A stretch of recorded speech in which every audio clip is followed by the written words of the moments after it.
Boa noite a todos e a todas. É com enorme prazer que eu estou aqui representando o PIBIC como assessora da pesquisa e inovação da Universidade Católica de Pernambuco. Estou aqui nesse evento, né, que é o 6º Seminário Temático de Altas Habilidades e Superdotação, um olhar sobre a superdotação da universidade, que é um projeto que já vem há bastante tempo, a professora Vera Borges, né, estudando a superdotação na Universidade Católica. A professora doutora Vera Borges, que vai ser nossa mediadora de hoje, ela é coordenadora do grupo de pesquisa Altas Habilidades, Superdotação, Humanismo e Cidadania na Universidade Católica. E hoje nós temos como palestrante também a doutora Denise Breiro, que ela é presidente do Conselho Brasileiro de Superdotação. Muito bem-vindos a todos. Eu espero que vocês aproveitem esse evento maravilhoso, com muitas novidades, tema super interessante, super novo. E é isso. Bem-vindas, bem-vindos. Professora Vera, professora Denise, é com vocês. Um bom evento para todo mundo.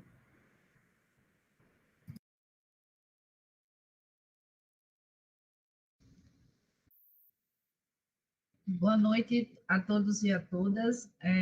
Pela segunda vez, estamos aqui na parceria com o PIBIC, apresentando, não é, o nosso 6º seminário temático sobre altas habilidades de superdotação.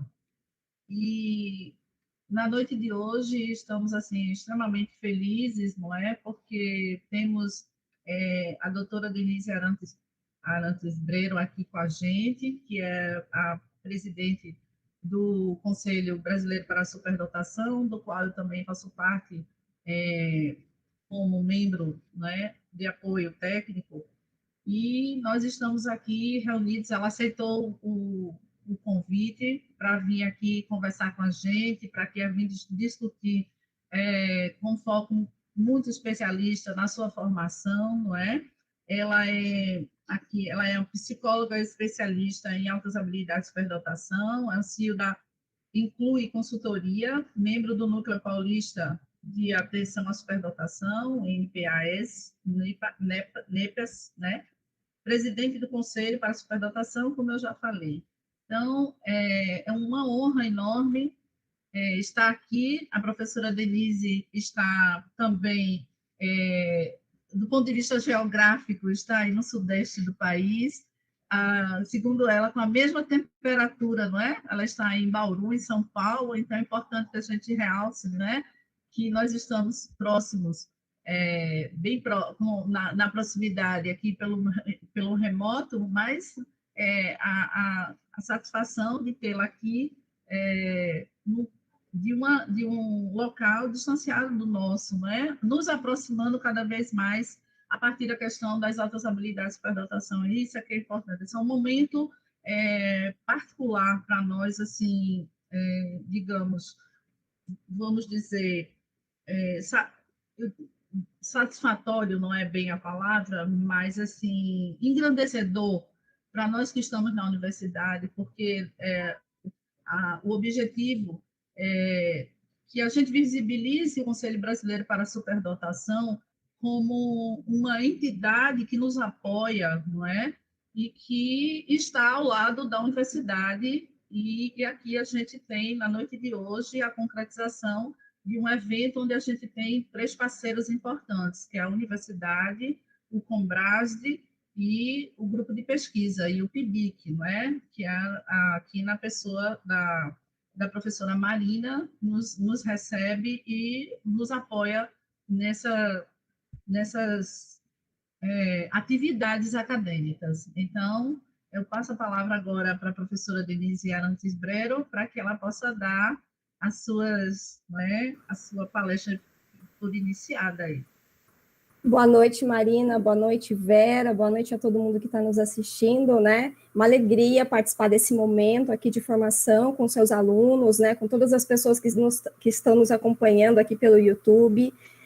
Como você disse, a gente tem que fortalecer mesmo essas conexões para que a gente possa ampliar a discussão a respeito da temática das altas habilidades de superdotação. Nós nos conhecemos nessa circunstância, né, Vera? Estivemos juntas aí já em 2 oportunidades, né, no congresso do Combrade ano passado, depois a gente fez uma live falando da superdotação na vida adulta, E esse é um tema muito importante, a gente precisa falar do superdotado na vida adulta, né? A gente tem muita literatura, muita pesquisa voltada para criança e para adolescente, mas os superdotados adultos sentem alguma dificuldade em encontrar materiais, em subsídios, para que eles possam também se reconhecer enquanto pessoas superdotadas, e falar disso na universidade também é muito importante, né, para que a gente possa entender aí quais são os direitos desses estudantes na universidade também, o que a gente pode viabilizar enquanto estratégia, enquanto alternativa de atendimento, né. Vocês aí fazem um trabalho fantástico na universidade, né, tem um grupo de pesquisa de vocês, e já tem uma dedicação aí para essa temática que é muito importante, e a gente sabe que são poucas as iniciativas ainda. Existem poucas universidades com iniciativas como a de vocês, então fico muito feliz aí pelo convite e espero poder trazer um pouquinho a discussão, né? Eu preparei alguns slides, mas eu também fico bem à vontade para ir respondendo perguntas no decorrer da palestra, né? Se forem surgindo questões aí que vocês julgarem que seja importante fazer durante a minha fala, fiquem totalmente à vontade, tá bom? Eu vou compartilhar aqui com vocês a minha apresentação para começar a falar, então, sobre essa questão, né, da superdotação e esse olhar na universidade. Então, deixa eu abrir aqui. Bom, agora eu deixo de ver vocês, mas vamos lá, eu vou acompanhando aqui pela minha segunda tela. Então, a ideia é a gente falar um pouquinho sobre o olhar para o superdotado na universidade. E para falar sobre isso, eu gostaria de contextualizar um pouco essa temática das altas habilidades de superdotação, né? Acho que tem um percurso que é importante a gente fazer um pouquinho antes. Deixa eu colocar aqui no modo apresentação. Para que a gente possa chegar, então, a falar sobre a superdotação na universidade e os desafios, né, que a gente vem enfrentando e que a gente sabe que são desafios aí reais e que a gente precisa, de alguma forma, enfrentar e superar essas questões para qualificar mais o atendimento ao superdotado no contexto da universidade. Então, para a gente começar, eu queria trazer o contexto, né, a conceituação das altas habilidades de superdotação. Eu trouxe aqui um recorte da legislação brasileira, que é o parecer do Conselho Nacional de Educação e da Câmara de Educação Básica 17 de 2001, que fala que as pessoas que têm altas habilidades de superdotação têm grande facilidade de aprendizagem, que os leve a dominar rapidamente os conceitos, os procedimentos e as atitudes, e que por terem condições de aprofundar e enriquecer esses conteúdos, devem receber desafios suplementares em classe comum, em salas de recursos ou em outros espaços definidos pelo sistema de ensino, inclusive para concluir em menor tempo a série ou etapa escolar. A gente costuma falar muito dessa legislação, né, e das terminologias quando fala de crianças e adolescentes, mas a gente tem que pensar que as pessoas com altas habilidades de superdotação, elas fazem parte do público-alvo da educação especial. Portanto, elas também têm direito a algum tipo de atendimento diferenciado na universidade, porque a educação especial, ela perpassa todos os níveis e etapas do ensino, inclusive na universidade. Então, tudo que a gente vê enquanto legislação para crianças e adolescentes também cabe para o contexto da universidade. Então, isso significa dizer que as pessoas que estão na universidade também têm direito a uma aceleração do conteúdo, também têm direito a um enriquecimento, também têm direito a essas alternativas aí pedagógicas para conseguir concluir em menor tempo a série, né, ou o curso, enfim. Então, é possível, pela lei, isso é garantido, né? A gente tem essa possibilidade de oferecer aí um avanço ou um enriquecimento para esses estudantes também no contexto do ensino superior. Bom, a nossa legislação, ela está muito baseada na teoria dos 3 anéis do Renzulli, que fala que a superdotação tem uma relação com uma capacidade acima da média, e a capacidade acima da média é uma questão que permanece ao longo da vida, é uma habilidade em que você vai adquirindo cada vez mais conhecimento, isso vai permanecendo ao longo da vida. E ele coloca como características importantes também 2 outros construtos, que são a criatividade e o comprometimento com a tarefa. Então, segundo o Renzulli, é a união dessas três habilidades, né, no encontro dessas três habilidades, que a gente tem o que ele chama de comportamento superdotado. O que é importante a gente frisar aqui? Que eu posso ter uma pessoa com uma habilidade acima da média, mas ela está num ambiente que não está favorecendo o seu comprometimento com a tarefa ou a sua criatividade. Então, muitas vezes, a gente consegue ver um anel, mas não consegue ver os outros anéis. Quando essa pessoa se sente atendida, reconhecida no ambiente em que ela está estudando, né, quando a gente fala da escola e da universidade, existe uma tendência muito grande de ocorrer uma elevação nesse comprometimento com a tarefa, que a gente pode chamar de motivação também, de engajamento, e também a gente pode ter um aumento no anel da criatividade. Então, o que é importante ressaltar? A habilidade acima da média é algo que permanece estável ao longo da vida. A criatividade e o comprometimento com a tarefa têm muita relação com o ambiente. Por isso que a gente precisa reconhecer essas pessoas e oferecer um ambiente que seja propício para o encorajamento desses potenciais, né? Então, é muito importante a gente pensar o quanto o ambiente interfere no processo de reconhecimento e desenvolvimento dessas pessoas, né, que possuem as habilidades acima da média, que a gente consegue perceber, né? Bom, o Renzulli fala, né, ainda seguindo a teoria dele, que a gente tem dois tipos de pessoas superdotadas. A gente tem os superdotados acadêmicos, a superdotação acadêmica, que é facilmente medida pelos testes de habilidade cognitiva. São aqueles estudantes que demonstram uma aptidão em áreas que são valorizadas pelo contexto acadêmico, né? Então, esses alunos, eles se destacam no contexto acadêmico, na escola, na universidade, porque tiram boas notas, conseguem desenvolver bons trabalhos. Então, os professores acabam reconhecendo que tem ali um aluno que demonstra algum tipo de destaque, né? Então, a gente consegue ver muito mais facilmente esse estudante no contexto acadêmico. E como eu disse anteriormente, né, a superdotação acadêmica, ela permanece estável ao longo do tempo e essa pessoa vai acumulando cada vez mais conhecimento, né, aumentando, ampliando cada vez mais o seu rol de conhecimentos.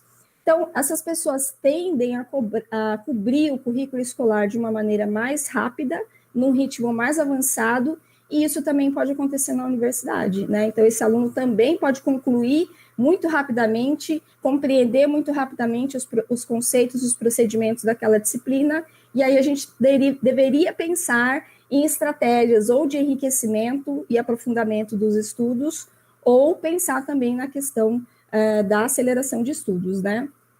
A gente sabe que tem algumas universidades que têm o PIBIC, que tem programas, projetos de pesquisa, né? Então, são espaços em que as pessoas podem se aprofundar e conhecer mais a respeito das temáticas com as quais elas têm envolvimento, né? Então, os estágios, os projetos todos que as universidades oferecem, né? Projetos com bolsa também, eles são favorecedores aí do desenvolvimento desses estudantes. Então, é muito importante, né? A gente sabe que tem uma tendência dos alunos que são mais interessados em determinados assuntos procurarem aquele professor e tentarem desenvolver algum projeto paralelo, algum projeto de pesquisa paralelo, para se aprofundar mais naquele tema específico que ele tem interesse, né?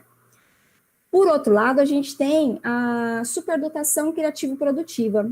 E essas pessoas, a gente tem um pouco mais de dificuldade de reconhecer no contexto escolar e acadêmico, se a gente está pensando naquele modelo de que sucesso acadêmico tem a ver com tirar boas notas, né? Porque as pessoas criativo-produtivas, elas são pessoas que têm um pensamento divergente, têm um pensamento incomum, elas são originais na resolução de problemas, são extremamente criativas no jeito de fazer as coisas, costumam fazer descobertas originais e importantes, e muitas vezes passam desapercebidas no contexto da escola.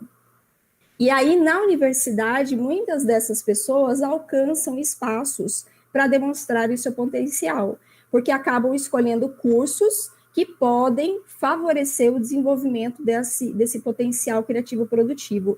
Então, a gente vê muitos publicitários, jornalistas, pessoas que vão para os campos das artes, né,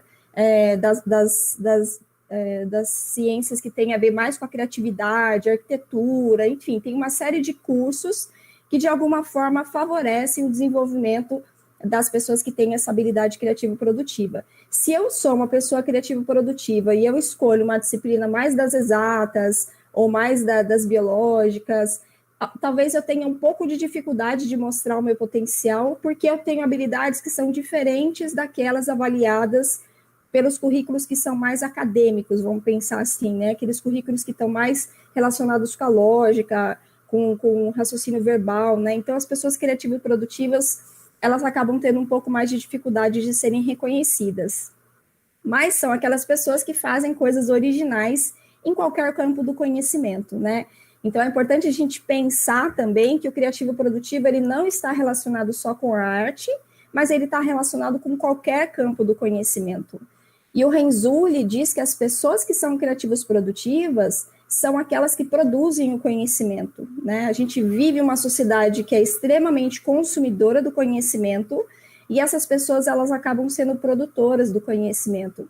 E a gente está vivendo um momento, né, que tem muitos superdotados aí trabalhando incansavelmente para encontrar as soluções para a gente lidar com essa pandemia que nós estamos vivendo, né? Então, tem muitos acadêmicos e tem muitos criativos produtivos por aí desenvolvendo pesquisas, desenvolvendo soluções para que a gente possa superar esse momento de crise mundial pelo qual a gente está passando, né? Então, é importante a gente lembrar, né, que os superdotados, eles ajudam muito na solução dos problemas que a gente vive, né, na nossa sociedade.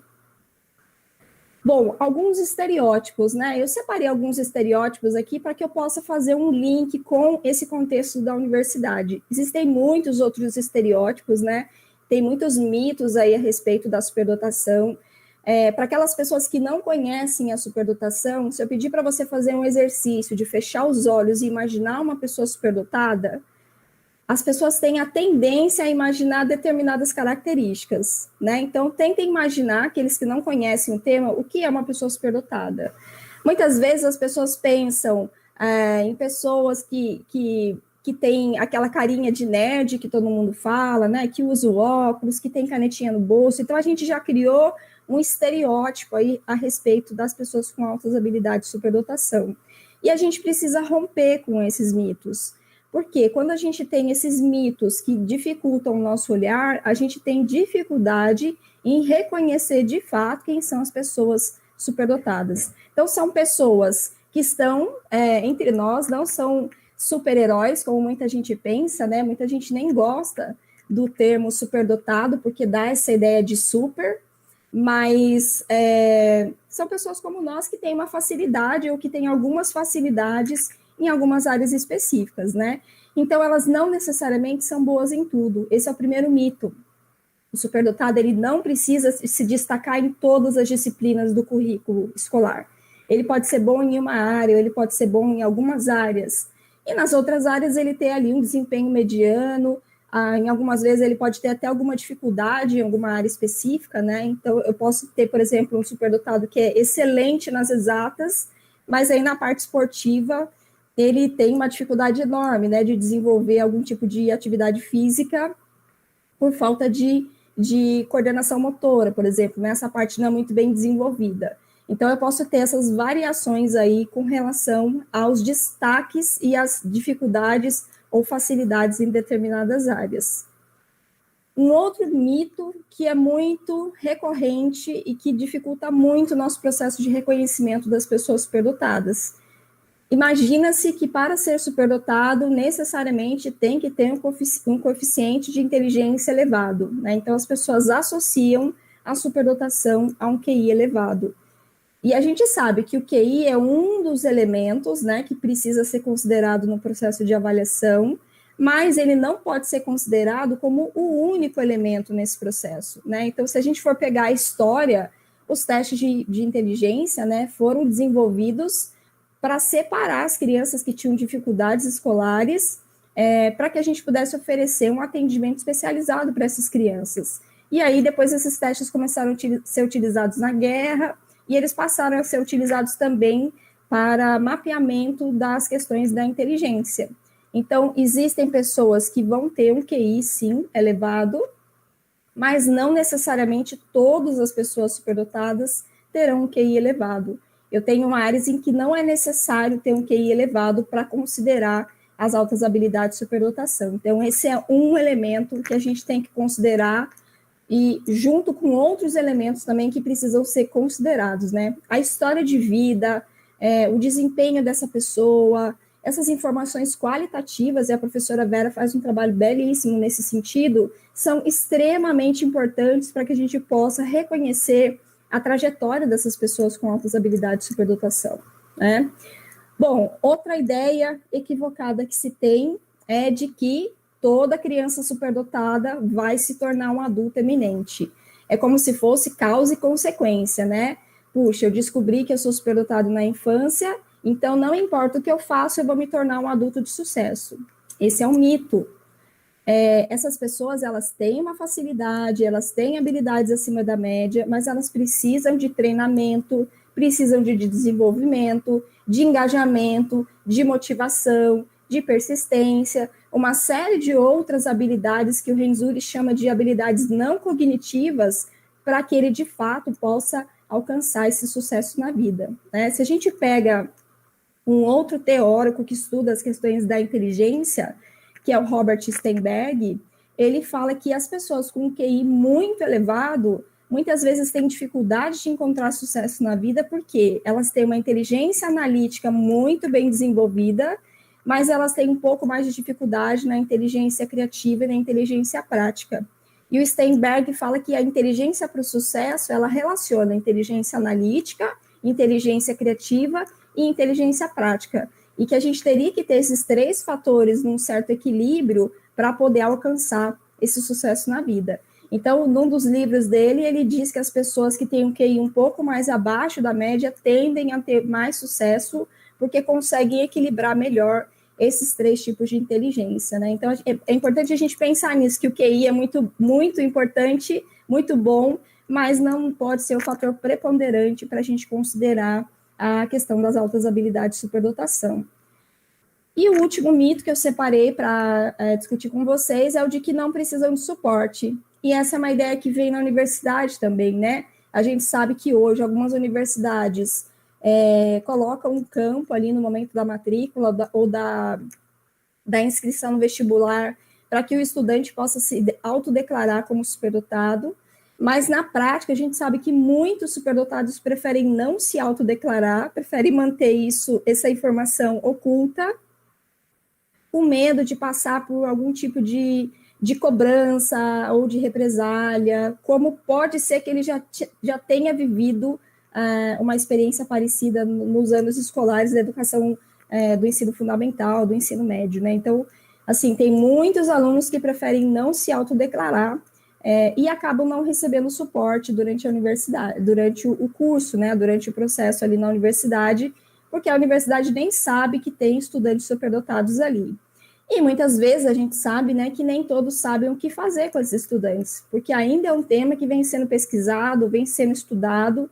Eu vou mostrar para vocês uma revisão de literatura recente, feita por uma pesquisadora na área, que trabalha com adultos também, e a gente tem pouquíssima literatura nessa área. Então, ainda existem muitas dúvidas, muitas dificuldades aí no que concerne ao entendimento de quem são esses superdotados na universidade e como a gente pode promover o atendimento para eles, né? A gente sabe que falta ainda formação de professores, falta elaboração de materiais específicos para que a gente possa compreender e atender esses sujeitos de uma maneira que seja favorecedora do seu potencial, do seu talento, né?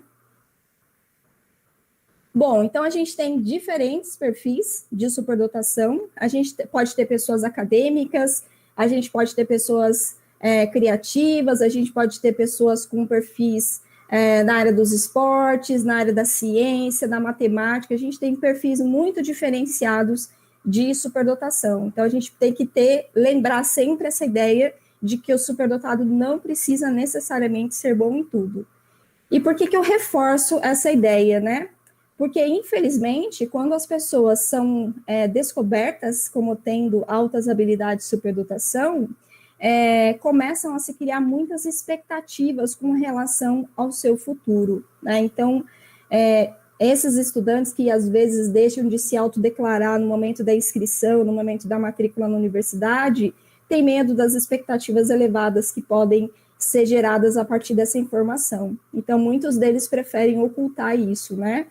Muitas pessoas são reconhecidas, às vezes os pais têm receio de comunicar isso para a escola, com medo de que seu filho receba, passe, né, por uma cobrança maior, receba uma cobrança maior por ser superdotado, e às vezes os próprios pais criam também muitas expectativas com relação aos seus filhos, né? E aí eu trouxe essa ilustração para vocês para contar a história de um dos superdotados adultos que eu entrevistei na minha pesquisa de mestrado.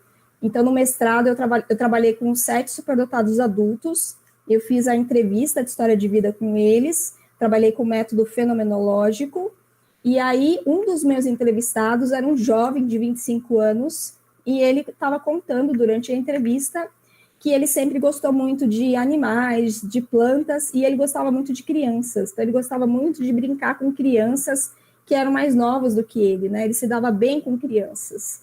E aí a mãe, vendo esse interesse pela biologia, essa facilidade que ele tinha em lidar com as crianças, já começou a projetar uma carreira de médico de sucesso para ele.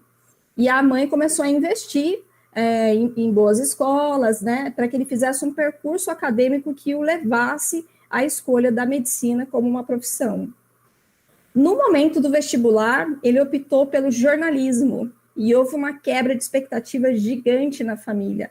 A família ficou extremamente frustrada, porque existia toda uma expectativa, né, de que esse filho fizesse medicina, e a gente sabe que na nossa sociedade, na nossa cultura, determinados cursos são mais valorizados do que outros. Medicina é um desses casos, né, um curso que é socialmente valorizado, as pessoas tendem a ter um maior reconhecimento se cursam esse tipo de graduação, né? E aí ele foi para o jornalismo, e depois que ele se formou na faculdade, ele montou uma banda de rock, e ele hoje é músico, né? Toca numa banda de rock.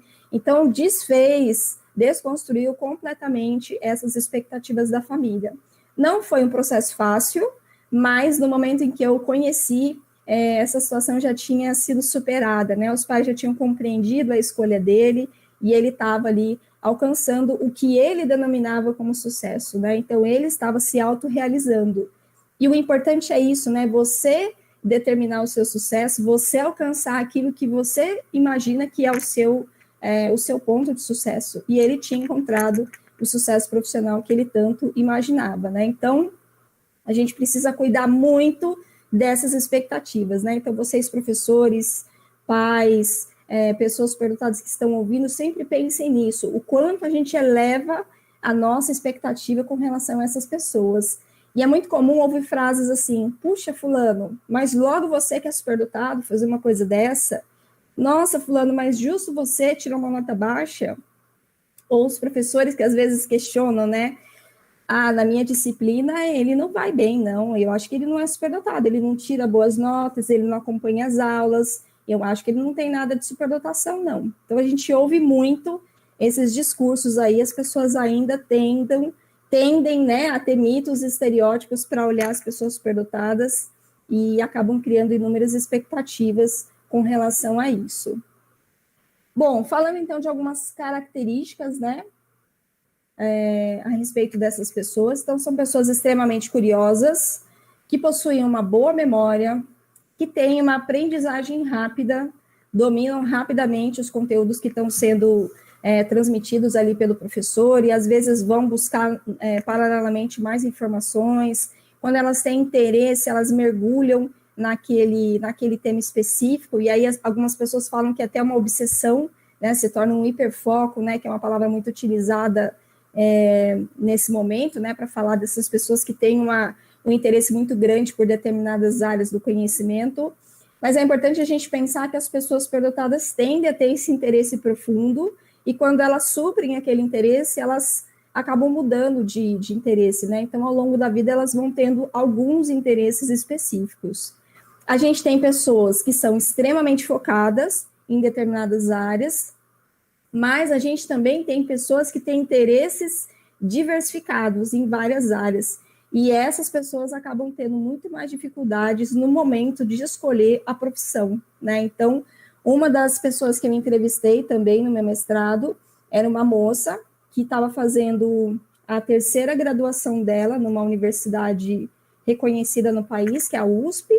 Ela já tinha feito 3 cursos, estava finalizando o terceiro curso na USP, e ela tinha múltiplos interesses. E no momento que eu a conheci, ela estava finalizando aquela faculdade e já percebendo que ela não iria se encaixar no mercado de trabalho, que ela não queria fazer aquilo como profissão, e ela já estava pensando em uma outra universidade para cursar, né? Então, quando existem múltiplos interesses, é um pouco aquela sensação de que se eu escolho uma coisa, eu abro mão de um universo de possibilidades, né? Então, as pessoas acabam tendo muitas dificuldades aí nesse processo de escolha. E antigamente tinha-se aquela ideia, né, de que se eu começo uma profissão, eu vou trabalhar para o resto da vida fazendo aquilo. As pessoas, inclusive, eram valorizadas nas empresas, né, pela estabilidade, pela permanência no mesmo emprego. E hoje em dia a gente sabe que tem essa flexibilidade, né, então a gente pode ter maior mobilidade na questão da carreira, né, então a gente pode fazer coisas diferentes ao longo da vida. E os meus pacientes, por exemplo, que são superdotados adultos, que estão na universidade, uma pós-graduação, eles tendem a escolher áreas em que eles possam conectar várias áreas de interesse, né? Então, de repente, tem a graduação numa área, vai fazer o mestrado em outra, para poder conectar ali os interesses e poder ampliar mais essas possibilidades de atuação. São pessoas que têm grande paixão por aprender, grande concentração, um senso de humor aguçado. Às vezes eles falam, né, relatam que é um senso de humor estranho, que ninguém entende, é aquela piada sutil, né, são aqueles memes da internet que às vezes as pessoas não entendem, né, aquela piada bem refinada, bem sutil. Um alto grau de energia, e esse alto grau de energia às vezes é confundido com o TDAH, com a hiperatividade. São pessoas questionadoras, né? Algumas delas que têm um senso de justiça muito forte, costumam ser extremamente questionadoras das regras da autoridade, e às vezes entram em conflitos, entram em discussões para defender os outros, né? Então são pessoas que têm uma empatia também pelo outro, e às vezes entram em brigas, compram brigas para defender as pessoas menos favorecidas, né? São pessoas extremamente críticas de si mesmas, que se cobram muito e às vezes sofrem demais por essa cobrança excessiva. São perfeccionistas, extremamente perfeccionistas. Algumas têm uma dificuldade gigantesca em finalizar os trabalhos e às vezes até desiste dos trabalhos ou desiste da graduação porque se cobra tanto pela perfeição que acaba não conseguindo entregar nenhum tipo de trabalho, né? Tem muita dificuldade aí, o mais ou menos ou o ok não faz muito sentido, né? Tem que ter uma perfeição que a gente dificilmente alcança, né? Então, trabalhar com essas expectativas desse perfeccionismo é muito importante para que essa pessoa possa ter mais flexibilidade e entender que é melhor o bom feito do que o perfeito não feito, né? Então, a gente tem que trabalhar um pouquinho aí essa questão desse perfeccionismo que é muito exagerado nas pessoas com altas habilidades de superdotação. Elas têm muita facilidade em trabalhar sozinhas, muitas delas têm preferência por trabalhar sozinhas, né? Então preferem fazer trabalhos individuais, preferem fazer as atividades que os professores propõem em grupo de uma maneira individualizada, ou formam um grupo com pessoas que não têm tanto interesse ou não têm tanta motivação naquele tema e acabam fazendo o trabalho sozinhas. Ou fazem o trabalho em grupo, dividem as tarefas, lideram o grupo, organizam a realização do trabalho, recebem todas as partes, juntam, revisam e mandam para o professor. Que daí tem aquele perfeccionismo de passar um pente fino em tudo que fez para poder entregar o melhor trabalho possível para o professor, né? Então, a gente tem alguns perfis aí nesse sentido com relação ao perfeccionismo e a preferência por trabalhar sozinho. E são pessoas que se irritam com a rotina, né? Então, o tédio, a rotina, o ficar sem fazer nada, ou ficar envolvido em atividades que são pouco interessantes, é algo que traz uma certa sensação de irritação para essas pessoas, né? Então, referindo mais uma vez, essas pessoas, elas se destacam entre seus pares, então a comparação é sempre eu em relação aos meus pares, né? Como que é o meu desempenho em relação aos meus pares, e as pessoas com altas habilidades de superdotação não precisam ser boas em tudo. Isso é muito importante que a gente tenha bem claro na nossa cabeça. Bom, vou falar um pouquinho de números aí, né, para a gente entender o tamanho da invisibilidade dessas pessoas, como a professora Vera falou aí no início, na apresentação. Então, se a gente pega os dados do censo escolar, na educação básica, em 2019, a gente tinha pouco mais de 48 mil estudantes cadastrados no censo escolar. Isso, estudantes da educação básica, o que representa 0,004% do universo de 47 milhões de estudantes matriculados na educação básica. É um número ínfimo. Se a gente fizer um comparativo desse número com o censo escolar de 2005, a gente vai ver que houve uma evolução gigantesca. Porque em 2005, quando iniciou um trabalho do MEC, né, quando o MEC iniciou um trabalho junto com a Unesco de implantação dos núcleos de atividades para as altas habilidades de superdotação, a gente tinha 79 estudantes cadastrados na educação básica no censo escolar. Então, vejam que de 2005 a gente pulou de 79 para 48 mil, pouco mais de 48 mil em 2019. Houve um aumento significativo, mas a gente ainda está muito longe do percentual aí imaginado para uma população que tem altas habilidades de superdotação. Se a gente olha para o ensino superior, essa situação é ainda mais complexa. Os dados do censo escolar de 2018 apontavam 1.486 estudantes na graduação. Então, no universo de 8,5 milhões de estudantes, a gente teria aí aproximadamente 0,001% de estudantes com superdotação no ensino superior. É um número muito pequeno. E para a gente entender números, né, a gente traz, a literatura aponta que, no mínimo, 3 a 5% das pessoas apresentam altas habilidades de superdotação. No mínimo, né? Então, se a gente for pensar no mínimo, olhando para a nossa população brasileira, a gente teria pelo menos 6 milhões de pessoas superdotadas. E aí eu pergunto, vocês conhecem pessoas superdotadas? Quantas pessoas superdotadas vocês conhecem, né? É um público que permanece ainda muito invisibilizado no nosso contexto social, não só na escola, mas no nosso contexto social. Bom, como que a gente atende essas pessoas, né? Eu já trouxe aí uma fala lá no início, então a gente tem os NAS, né, que são os núcleos de atividades para as altas habilidades de superdotação, que atendem aí aos estudantes da educação básica. A gente tem o enriquecimento curricular, que pode ser oferecido na universidade também, ou aprofundamento de estudos, salas de recursos, parcerias com universidades, né? Então, os jovens da educação básica costumam participar de iniciativas das universidades com bolsas de iniciação científica. Tem as Olimpíadas do Conhecimento, que acontecem em várias áreas aí, né, em vários campos, e que são muito interessantes também para os estudantes com altas habilidades de superdotação, e também a aceleração de estudos.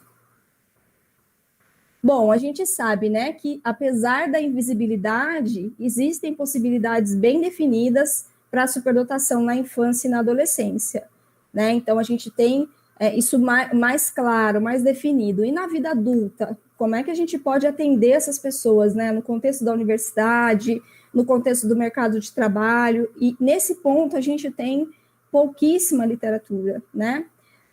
E os adultos com altas habilidades de superdotação no meio acadêmico? Eles precisam de reconhecimento? Eles precisam de apoio especializado? Eles têm seus direitos amparados legalmente? Como atendê-los? Então, eles precisam de reconhecimento, né?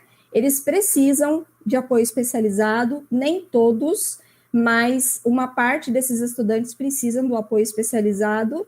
Eles têm os seus direitos amparados legalmente, porque, como eu mencionei no início da minha fala, são pessoas que fazem parte do público-alvo da educação especial. E a educação especial é uma modalidade de ensino que perpassa todos os níveis e etapas de ensino, inclusive o ensino superior. E como atendê-los? Através de participação em projetos de pesquisa, através do aprofundamento de estudos em determinadas disciplinas. No Brasil, a gente ainda tem poucas iniciativas, né? Mas se a gente pega, por exemplo, uma universidade nos Estados Unidos, eles costumam ter o que a gente chama de grupo de honors, que são aqueles estudantes que têm um desempenho muito acima da média e que acabam sendo separados dos seus colegas e participam de turmas específicas avançadas para o desenvolvimento das suas habilidades. Em alguns casos, esses estudantes são tão avançados que eles acabam ficando sozinhos com um professor mentor, auxiliando ali naquele processo de aprofundamento de estudos, né? Então, seria uma alternativa que as nossas universidades poderiam pensar, né? Então, esses estudantes com maior destaque em determinadas disciplinas poderiam ser auxiliares dos seus professores, poderiam participar das pesquisas dos seus professores para poder avançar e aprofundar ainda mais os seus conhecimentos nas áreas específicas. Então, como eu disse para vocês, né, essa aqui é a imagem que reitera a informação de que a educação especial perpassa todos os níveis e etapas do ensino. Essa imagem está no parecer 17 do Conselho Nacional de Educação Especial, no Conselho Nacional de Educação, na Câmara de Educação Básica. Então, a gente também teria esse atendimento diferenciado, esse atendimento especializado, ele também deveria ser previsto no ensino superior. Bom, fui fazer uma revisão de literatura para a gente ver o que está acontecendo, né? Quais são as pesquisas aí sendo realizadas com a temática das altas habilidades de superdotação no ensino superior. E aí eu achei um artigo da de Oliveira, de 2020, que fez uma revisão de literatura, e ela encontrou 7 estudos, sendo 5 de mestrado e 2 de doutorado, realizadas entre os anos de 2011 a 2017, e na pesquisa dela, o que ela concluiu? Ela concluiu que a identificação é o tema mais abordado, e indica que o estudo sobre a temática ainda é incipiente e carente de investigações mais amplas. Então, vejam, a gente tem pouquíssimos materiais na literatura, pouquíssimas pesquisas sobre o adulto no ensino superior, sobre o adulto no mercado de trabalho, né? A gente tem poucas publicações. Recentemente, a gente teve uma publicação da professora Christine Silva Schroeder, que fala sobre a superdotação no mercado de trabalho. O ano passado, eu lancei o meu livro falando sobre superdotação na vida adulta, né? Contando um pouco a trajetória desses adultos que eu entrevistei durante o meu processo de mestrado. E a gente tem um ou outro artigo, algumas pesquisas, como a de Oliveira trouxe aqui, falando sobre a superdotação nesse cenário do ensino superior, mas muito focado ainda na questão da identificação. Então, a gente percebe que os professores ainda têm um desconhecimento com relação ao tema e têm dificuldade de reconhecer esses estudantes no contexto da universidade, né? Muitos têm mitos, têm estereótipos a respeito do tema, e isso dificulta o processo de reconhecimento desses estudantes. E aí a gente não consegue avançar, né? A gente não sai desse plano da identificação para seguir para o plano do atendimento, que é tão necessário aí para que esses estudantes possam ser encorajados, né? A desenvolver ao máximo os seus potenciais. Então, a gente sabe que as pesquisas são pouco frequentes, mais ainda no contexto do ensino superior. As políticas públicas contemplam o aluno da educação básica, não havendo orientações para o apoio no ensino superior, mesmo que isso seja garantido. A gente sabe que esses estudantes merecem um atendimento quando necessário, mas aí a dúvida, né, como saber que esse estudante existe lá na universidade se a gente não tem a identificação, ou muitas vezes a gente não tem essa autodeclaração. E são necessárias mais pesquisas sobre as altas habilidades de superdotação na vida adulta, para que seja possível auxiliá-los a alcançar o seu máximo potencial. Quais são os desafios, então, né, da superdotação na vida adulta e da superdotação no contexto da universidade? Então, assim, a gente precisa ter esse entendimento de que o superdotado não é uma pessoa com um perfil único, Não existe receita de bolo, não existe um checklist que a gente faz e que todos os superdotados vão ter exatamente aquelas características, porque cada ser humano é único e carrega aí suas particularidades, suas peculiaridades. Os perfis diferentes de altas habilidades de superdotação trazem desafios variados. Como eu mencionei para vocês, né, pessoas com interesses mais focados tendem a ter uma facilidade maior na escolha do curso de graduação. Pessoas com interesse mais amplo têm mais dificuldade de escolher os cursos e às vezes ficam pulando de curso em curso porque tem essa dificuldade de se encontrar. Muitos deles, né, ou a maioria deles, tem dificuldade em se engajar nas atividades em que não haja interesse. Então, se essa pessoa não tem interesse na área, é muito difícil ela se engajar. Provavelmente, ela vai fazer aquilo que é necessário para cumprir aí as obrigações mínimas exigidas, mas ela vai ter mais dificuldade nesse engajamento. Alguns superdotados têm dificuldade em se relacionar com os outros. A gente não pode generalizar esse aspecto, né? Não dá para dizer, assim, claramente que pessoas superdotadas têm problemas de relacionamento, mas algumas pessoas são mais introspectivas e têm um pouco mais de dificuldade de se relacionar com outros, né? São mais tímidas, são mais reservadas, preferem trabalhar sozinhas, ao passo que outras têm mais características de extroversão, tem capacidade de liderança, tem capacidade de comunicação. Então, a gente tem perfis aí muito variados também nesse aspecto, né? A gente pode ter pessoas superdotadas que são extremamente tímidas para falar em público, e aí é um desafio na hora de fazer os seminários que são propostos na universidade, né?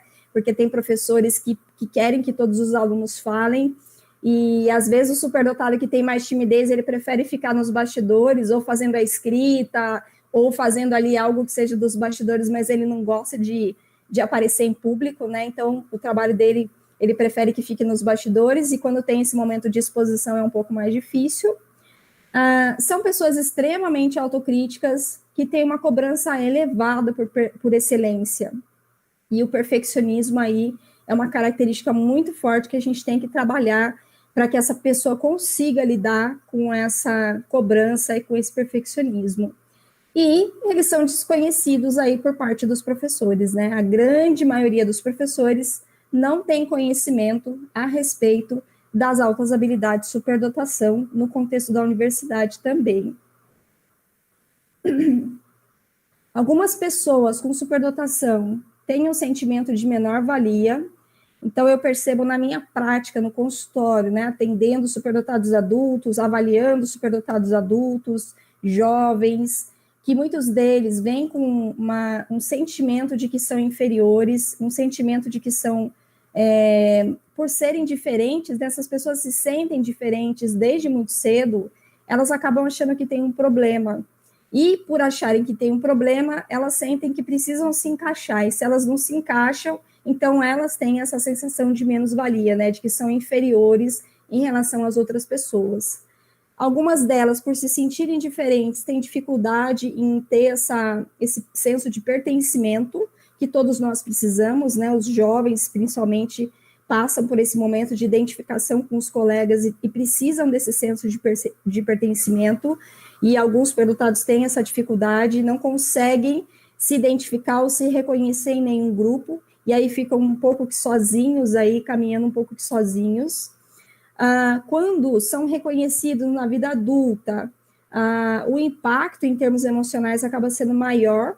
Então, muitas pessoas que me procuram para avaliação, né, na vida adulta, no jovem adulto, depois que são avaliados e que descobrem a superdotação, né, tendem aí a passar por alguns períodos de questionamento, de revolta, por não terem sido reconhecidos antes, ou acabam achando que por terem sido reconhecidos enquanto adultos, tiveram aí uma perda de tempo, que poderiam ter se desenvolvido mais. Então, a gente precisa fazer um trabalho também em termos emocionais para ajudar esse jovem, esse adulto, a lidar com esses sentimentos aí que surgem após a identificação.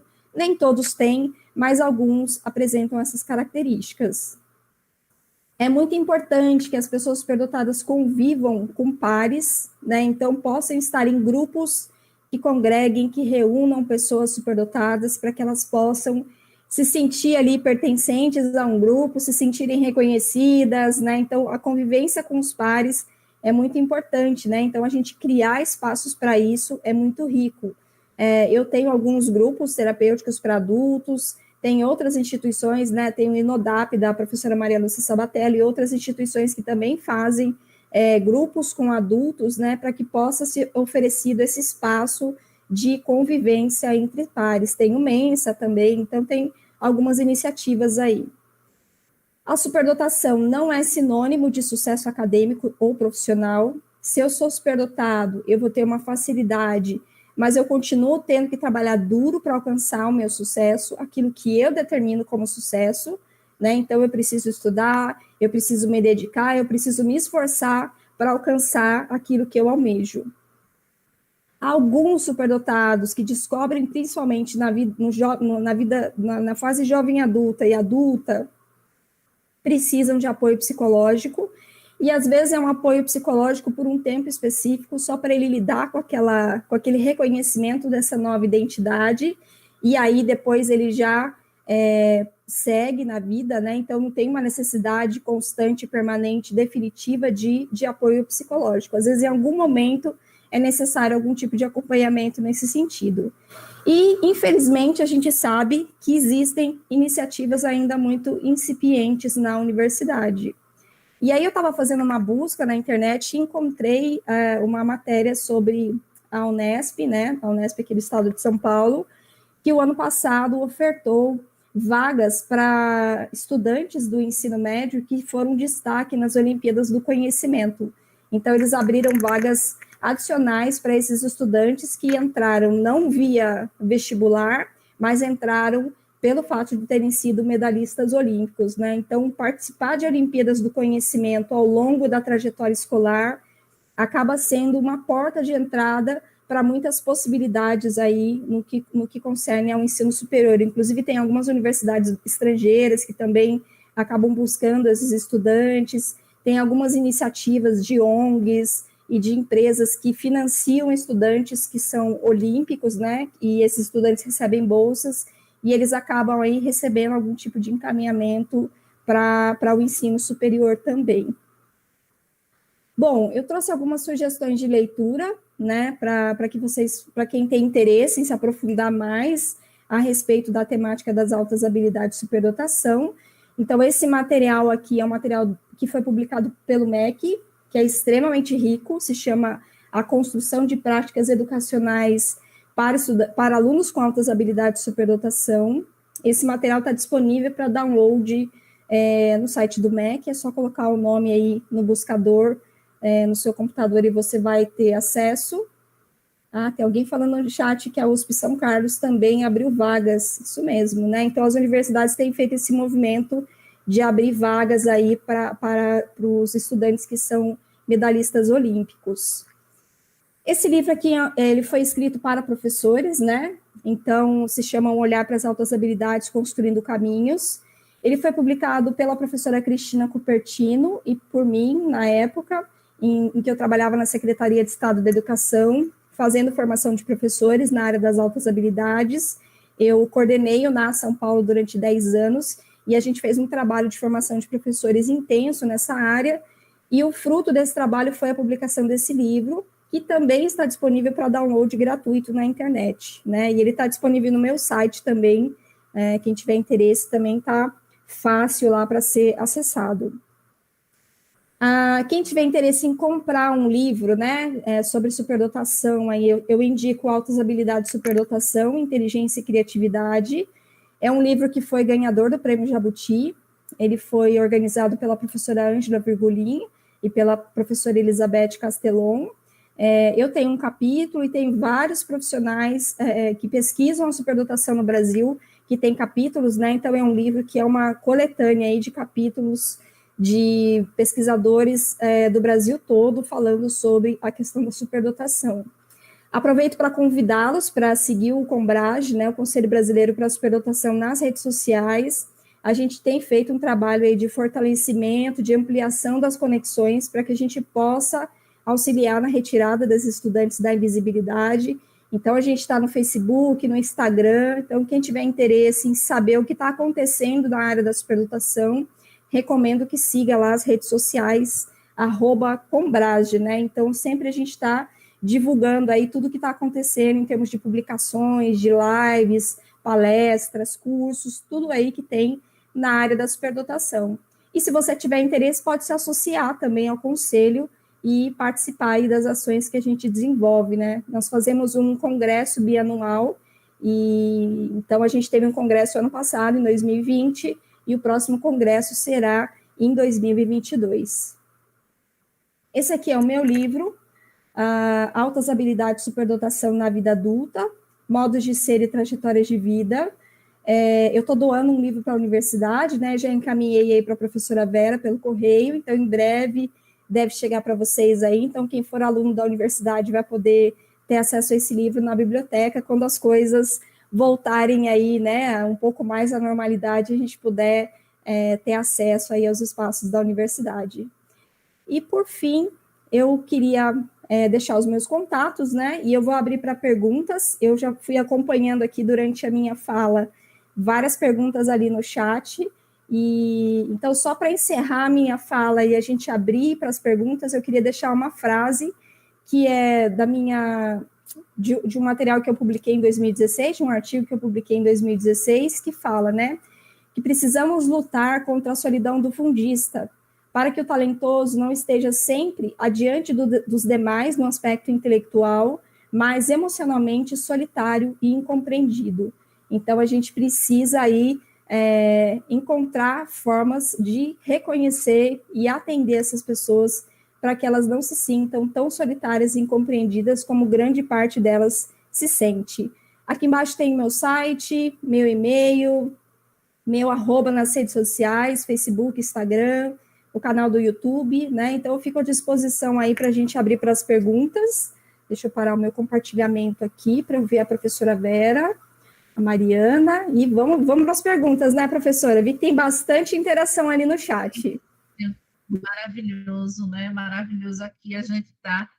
Marina estava comentando comigo que a live estava bombando, não é? Aqui a gente mandando mensagem e tal, e eu estava vendo aqui o chat, realmente muitas pessoas conhecidas, e a gente está aqui, não é? Cumprimentando a Carol, o grupo de pesquisa da gente que está aqui, Nicolas, Matheus, Aslan, o Claminha entrou aqui, não é? Tiago, Pimentel, então tem umas questões, Valentina, que está entrando na universidade agora, não é? Então, assim, nós conseguimos reunir na noite de hoje, não é? Eu acho que uma boa juventude e os adultos interessados na juventude, não é? Então, isso é uma satisfação muito grande, Denise, ter você aqui fazendo essa discussão com a gente, trazendo os aspectos científicos, técnicos, acadêmicos, isso no nível realmente que a universidade precisa ouvir, não é? E pensar e refletir. E a gente precisa lembrar que a universidade é o lugar de onde parte o conhecimento profundo, é o lugar onde a gente realmente desconstrói o senso comum. É lá, não é? Nós somos iconoclastas, somos esses que vão fazer essa desconstrução. Então, tem que começar na universidade de fato, a gente se alimentar com boas leituras. Eu achei muito interessante você trazer essa literatura, não é, para a gente, e colocar à disposição, à procura, porque é interessante, a gente faz uma live, mas fica faltando muitas vezes esse lastro de referências que a gente, depois que a gente sai dali, a gente pode procurar e pode buscar. Eu queria comentar aqui algumas coisas brevemente, porque tem perguntas, não é? Aqui, e aí a gente pode passar para as perguntas. Eu queria só comentar umas coisas interessantes aqui.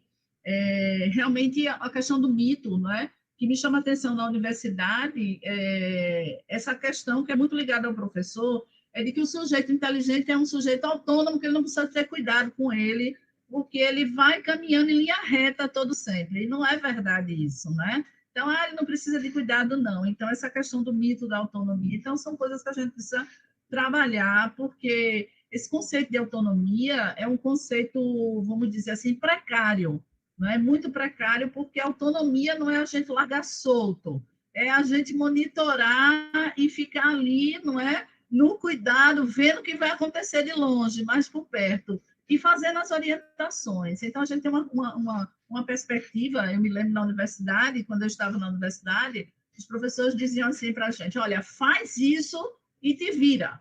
E aí a gente ia como se fosse assim uma corrida, não é? Que você vai pegar é um desafio que é lançado e eles ficam lá esperando que quem chegar primeiro vai ser o melhor. Então, isso é terrível, esse conceito de autonomia, que não tem um monitoramento, que não tem um acompanhamento. Então, você lembrou uma coisa aí interessante também, a questão do acompanhamento tutorial, as mentorias, elas são bastante importantes na universidade. Então, muitas vezes, o estudante ele entra no PIBIC, não é?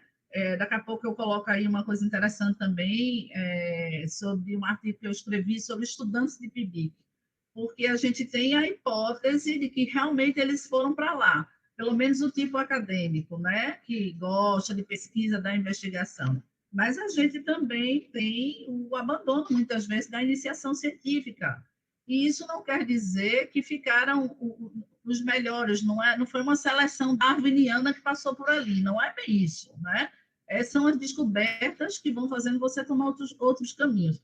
Então, essa investigação da iniciação científica, né? A iniciação científica, eu diria assim, que a universidade, ela é o lugar ideal para o desenvolvimento das potencialidades, ela seria realmente a instituição, o lugar ideal. Agora, nós não sabemos a quantas, não é, anda a questão da superdotação nesses redutos, nesses locos de desenvolvimento, a começar da própria formação do professor. Então, claro que o estudante, vamos dizer assim, superdotado, ele vai estar muito mais próximo do professor. Então, a iniciação científica é um convite para que ele possa estar ali juntinho. E o estudante superdotado, eu percebo, ele gosta muito dessa relação próxima de troca de ideias, de conversas, de soluções. Você acha que eu posso fazer isso? E está assim. Então, ele é muito dado a uma orientação mesmo. Não existe esse conceito de autonomia, vamos dizer, colocado em forma de um senso comum, né? De que ali, até o estudante interessado, ele necessita de uma orientação. Mas a gente não sabe, de fato, como é que estão esses estudantes dentro da própria iniciação científica.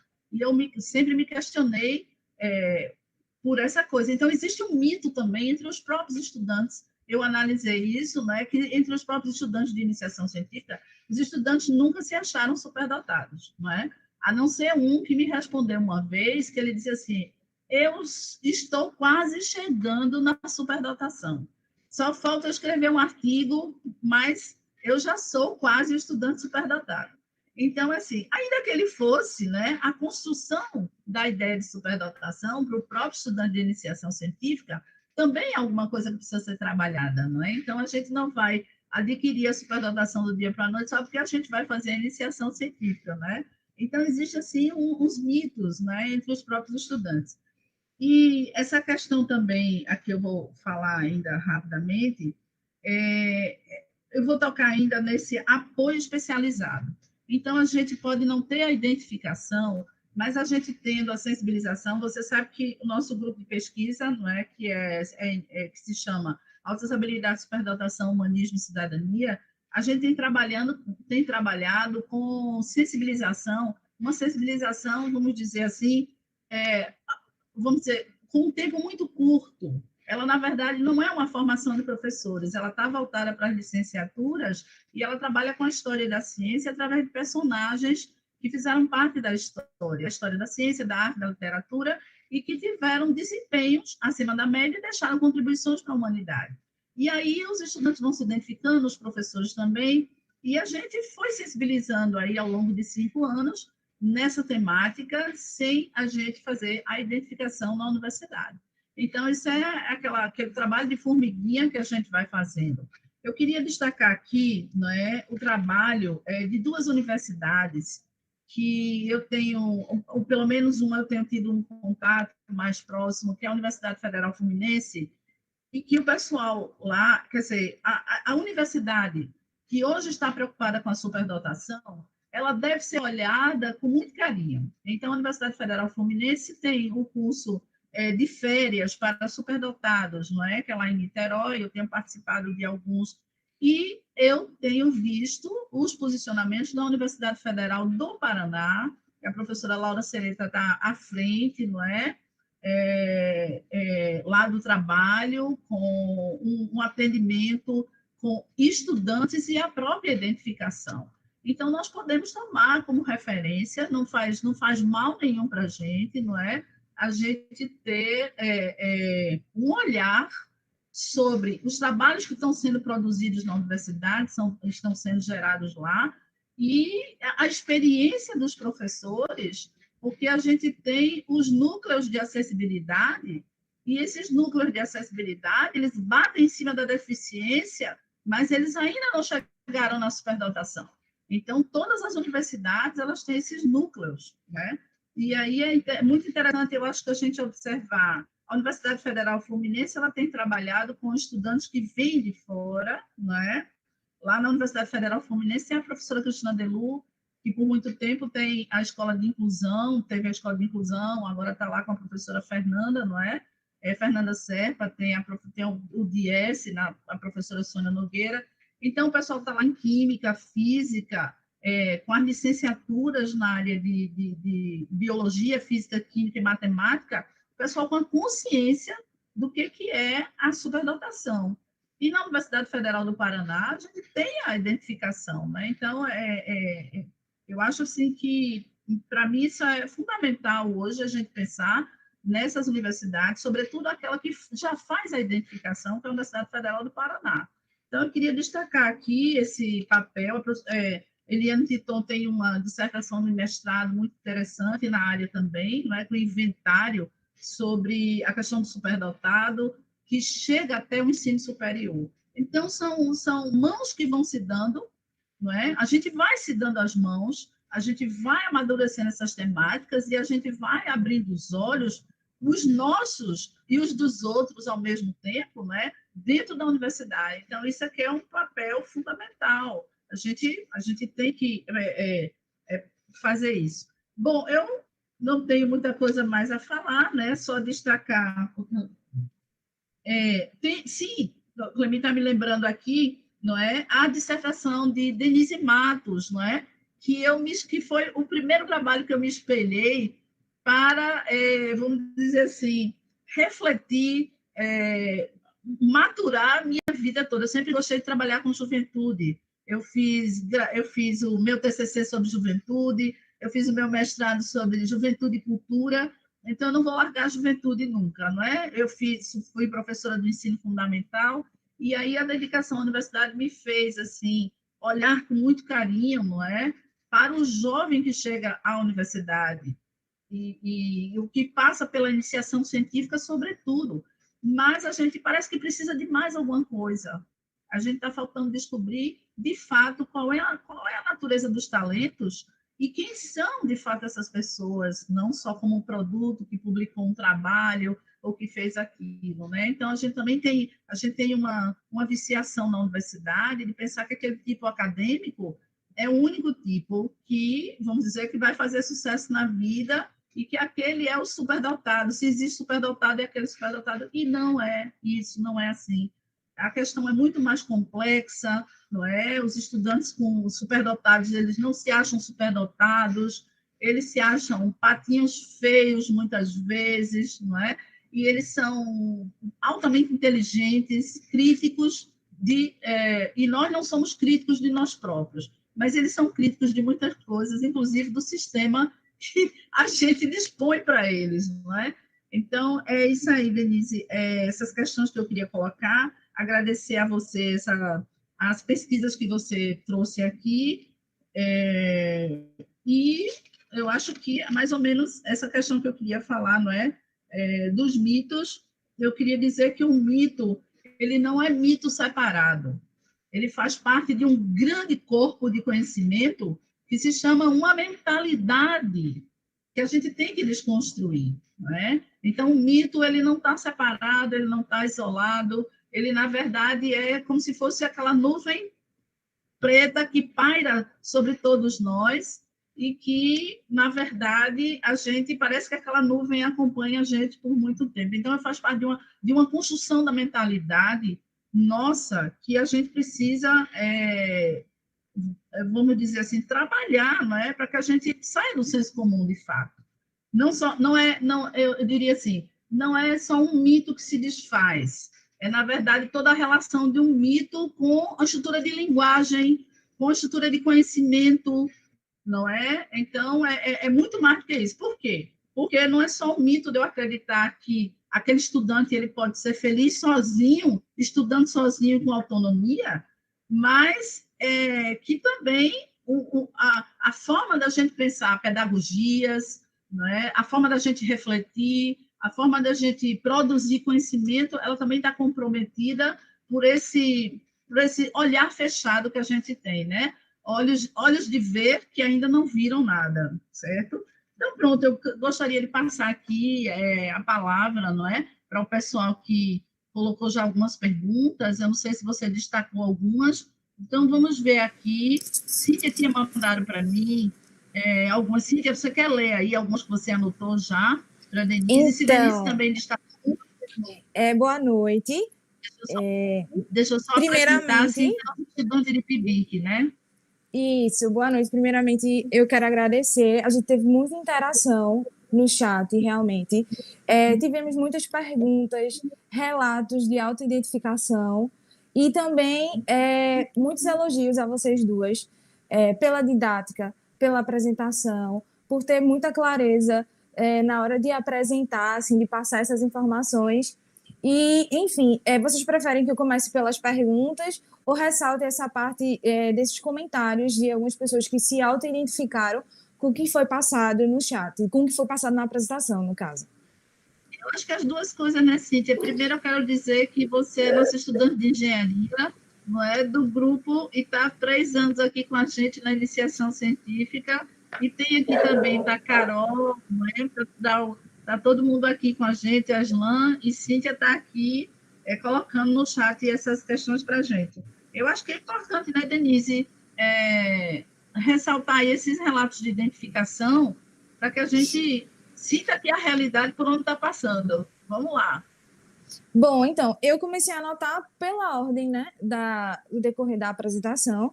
Aí, Ana Eumura, acredito que seja assim a pronúncia, perguntou: é verdade que uma pessoa só pode ser considerada superdotada após 12 anos?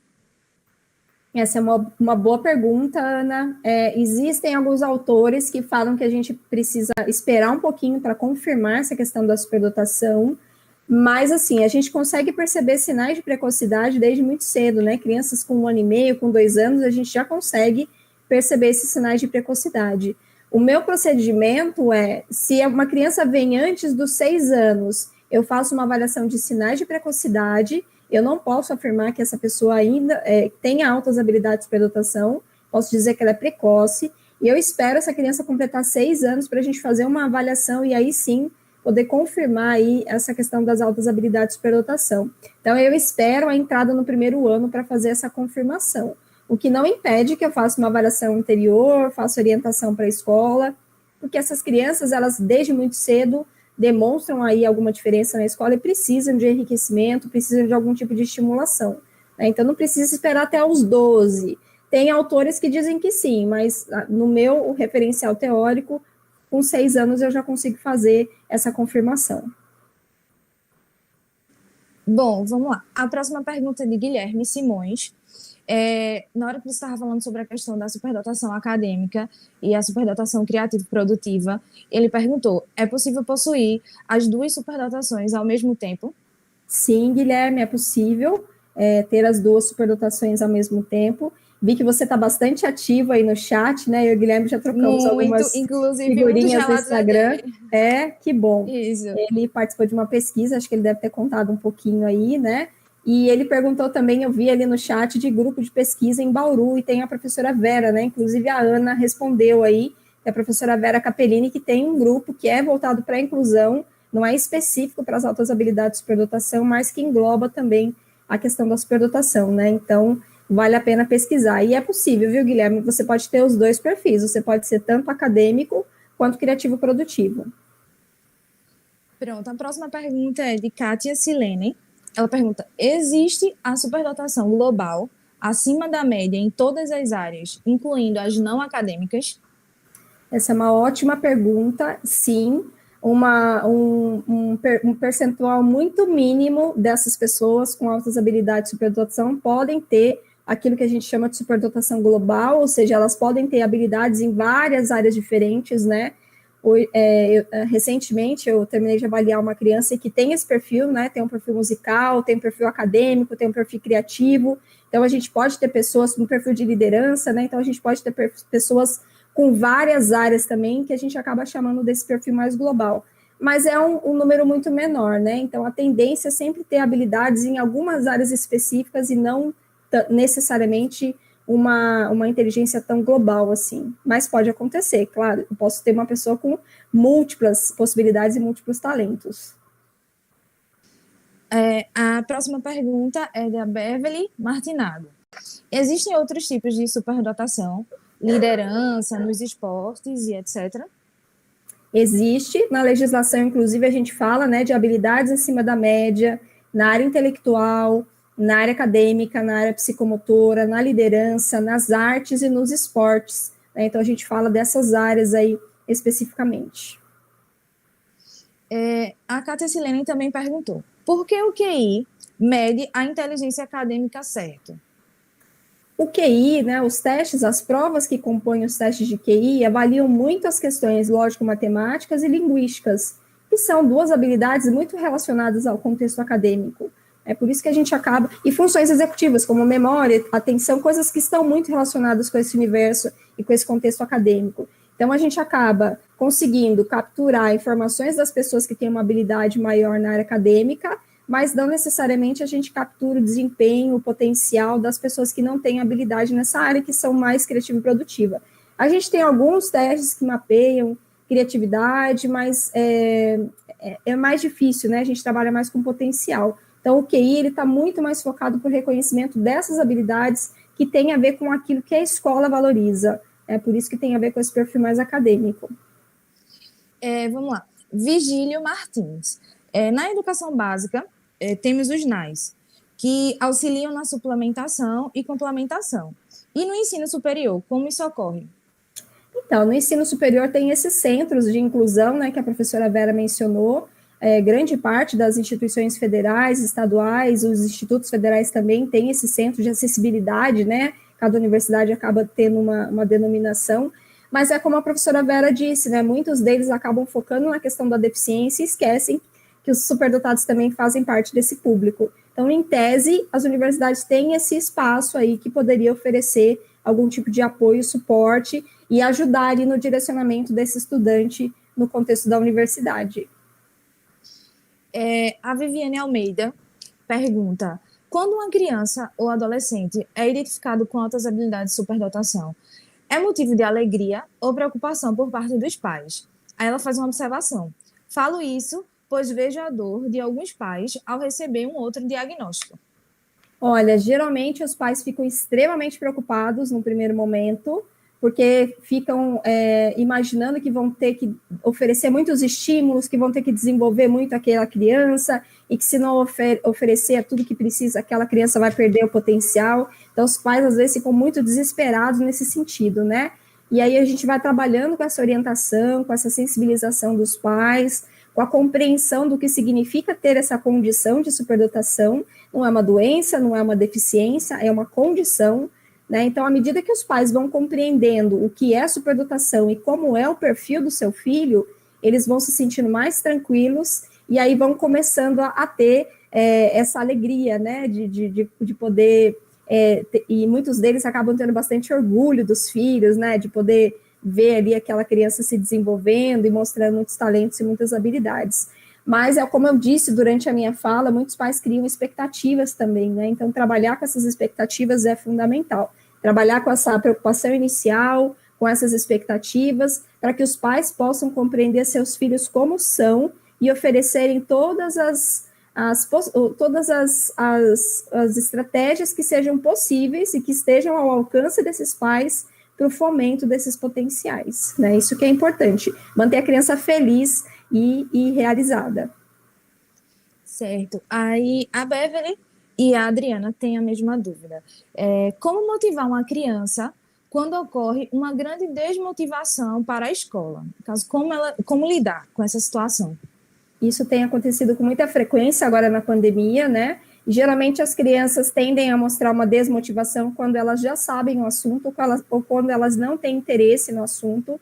Então, o que eu costumo orientar muito as escolas é tentar ou oferecer algum tipo de enriquecimento, né, de aprofundamento naquela disciplina para que ela possa se engajar, se é algo que se torne mais desafiador e a criança possa se engajar, ou se for algo que ela realmente não tem interesse, poder trabalhar junto com coisas que ela tem interesse. Então, aliar com coisas de interesse para que ela possa cumprir o que ela tem interesse e cumprir aquilo que ela não tem interesse, mas que é necessário ser realizado, né? Nem sempre as crianças vão dar 100% em tudo, né? E quando elas não têm interesse, é muito difícil fazer com que elas produzam. Mas se a gente conseguir fazer um trabalho ali de motivação, de orientação, de acolhimento, para que essas crianças possam produzir pelo menos o necessário, o mínimo necessário para a escola, é importante, né? Então, às vezes, trazer um assunto diferente, um assunto de interesse, que possa ser linkado com aquele assunto, ajuda muito ali no desenvolvimento dessa motivação, né? A gente precisa desafiar, essas crianças têm que ser desafiadas. Se elas não se sentirem motivadas e engajadas, provavelmente elas vão se mostrar desinteressadas.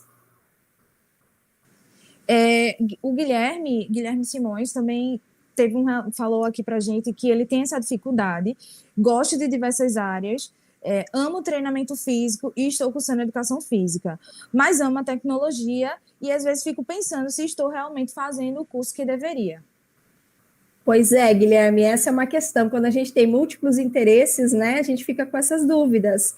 Talvez seja importante você procurar um profissional que possa lhe auxiliar aí nesse processo de orientação, né, de orientação profissional, ou de orientação de carreira, enfim, ou, né, um psicólogo que possa te auxiliar nesse processo de reflexão aí. Talvez seja importante buscar essa ajuda para você conseguir compreender melhor essas possibilidades aí que existem, esses caminhos que existem. A Beverly, ela fez outra pergunta aqui para a gente. Quem tem altas habilidades de superdotação tem dificuldade em ficar focado em uma única tarefa? Por exemplo, ela pode estar fazendo um trabalho, cantando uma música e, ao mesmo tempo, montando algum jogo, uma peça? Sim, às vezes as pessoas precisam, inclusive, fazer duas coisas ao mesmo tempo para conseguir prestar atenção no que estão fazendo, né? Eu tenho uma paciente que ela relata que, para conseguir prestar atenção na aula do professor, ela precisa fazer alguma outra atividade. Então, ela está jogando, ou ela está desenhando, ela sempre está fazendo uma outra coisa para ela conseguir prestar atenção nas aulas. Então, eu posso fazer atividade, assistindo televisão, ouvindo música, fazendo mil coisas ao mesmo tempo, e às vezes os pais ficam desesperados, né, porque acham que o filho não está prestando atenção, e aí quando vai perguntar lá o que ele está estudando, ele sabe exatamente o que ele está estudando, porque ele está concentrado, só que ele precisa também desses outros estímulos, né? Algumas pessoas têm essa facilidade e aprendem melhor quando estão expostas também a um segundo estímulo, aí seja música, ou assistindo série, enfim, fazendo uma outra coisa em paralelo. Enfim, nosso tempo já está no finalzinho, mas para finalizar, tinha muitas outras perguntas, mas vou finalizar com os dois relatos aqui que a gente também teve, que foi o de Tauan Oliveira e a Alessandra Cavalcante. O Tauan diz: eu tenho 19 anos e a vida toda fiquei deslocada em relação aos demais, principalmente na vida acadêmica. Há um ano atrás, conheci uma pessoa formada em psicologia que abriu uma questão de eu ter altas habilidades de superdotação. Desde então, nunca fiz de fato os testes de identificação, mas analisando junto ao profissional, me encaixo em todos os aspectos para afirmar a presença destes. E, emendando já, a Alessandra diz: nunca pensei dessa forma, nunca imaginei. Tenho 43 anos, hoje estudante de psicologia, e ouvindo esses tópicos citados anteriormente de características, me assustei porque sou eu na íntegra. Pois é, né? Acho que um dos objetivos de fazer essas palestras, essas falas, é de ajudar, como a professora Vera disse, né? Ajudar as pessoas a se reconhecerem. A gente se reconhece e ajuda os outros nesse processo de reconhecimento. Então, se vocês se reconheceram nessas características, procurem saber mais sobre a superdotação. Tem diversos profissionais que trabalham com essa temática no Brasil. No site do Combrage, a gente tem uma lista de pessoas que são associadas, psicólogos, pedagogos, psicopedagogos que trabalham pelo país todo. Nesse momento, muita gente tem feito atendimento online também, como é o meu caso, né? Então, procurem saber mais a respeito. Eu tenho um podcast também que chama Altas Conversas, Altas Habilidades, e eu falo sobre vários tópicos da superdotação, principalmente a superdotação na vida adulta. Então, ouçam lá um pouco. Eu tenho alguns episódios específicos para os adultos reconhecerem características, e está disponível no Spotify, em outras plataformas. Então, é o Altas Conversas, Altas Habilidades. E eu deixo aí como uma sugestão final. Eu sei que a gente está encerrando o nosso tempo aqui, né, professora Vera? Então, deixo essa dica final e agradeço mais uma vez aí a participação de todos, né? Fiquei muito feliz de participar com vocês aqui dessa noite. Cíntia, tem alguma coisa mais aí a colocar, Cíntia? Então, para encerrar, só assim, rapidamente, a gente tinha muitas outras perguntas, mas a gente teve algumas dúvidas sobre os slides que foram apresentados, se podem ser disponibilizados, e também teve algumas dúvidas sobre o grupo de estudo. O Vigílio perguntou se o grupo de estudo ele é fechado aos discentes da universidade, porque ele também ficou interessado. E se para as possíveis dúvidas que a gente não conseguiu assim trazer agora durante esse tempo, como que as pessoas podem fazer para poder tirar essas dúvidas com mais calma, porque a gente sabe que tem muita coisa para falar e o tempo é curto, né? Bom, eu vou poder disponibilizar os slides, eu vou encaminhar a versão para a professora Vera, e aí ela disponibiliza para os alunos. Eu deixo aí o meu contato, né, das minhas redes sociais, vocês podem me chamar no direct, né, no privado, aqueles que tiverem mais dúvidas e questões. Eu também vou entrar depois no chat aqui, não sei se o chat ao vivo fica disponível, mas o que eu puder responder também de perguntas depois. Mas eu fico à disposição, né? Então, @DeniseArantesBreiro, lá nas minhas redes sociais, eu estou disponível aí para a gente conversar e tirar mais dúvidas, enfim, estou à disposição de todos vocês. Então, a gente vai concluindo por aqui, não é? Eu estou, assim, extremamente feliz com o resultado dessa live da noite de hoje, pelo interesse do pessoal. Eu vou registrar aqui a presença também, não é, de Eliane Titon, que está aí, estava falando que está muito feliz de estar aqui com a gente. E eu tenho que agradecer a presença da Denise, né, essa disponibilidade dela para... Eu já ia dizer que ela veio de São Paulo para cá, não é? A gente está sentindo aqui, está juntando aí as coisas, faz de conta que ela veio, ela está aqui com a gente, ela está na cidade do Recife, com uma temperatura, segundo ela, era 27 graus, igual aí é Bauru, onde ela se encontra. Então, esses laços que se estreitam, não é? A gente tem que realmente consolidá-los para que a gente possa fazer, a partir daí, instituições e transformar isso numa cultura, não é?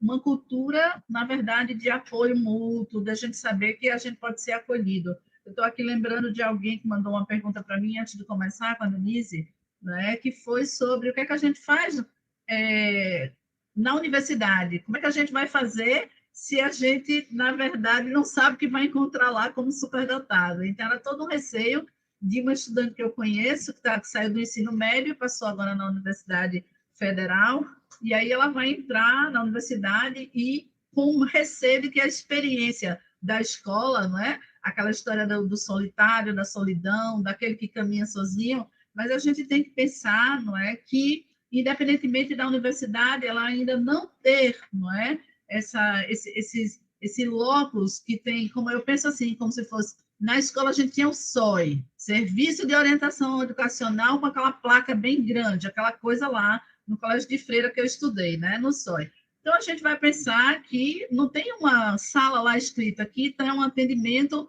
para os superdotados, mas que a gente vai, na verdade, acordar para que a gente possa fazer grupos, saber onde é que tem referências, saber onde tem material.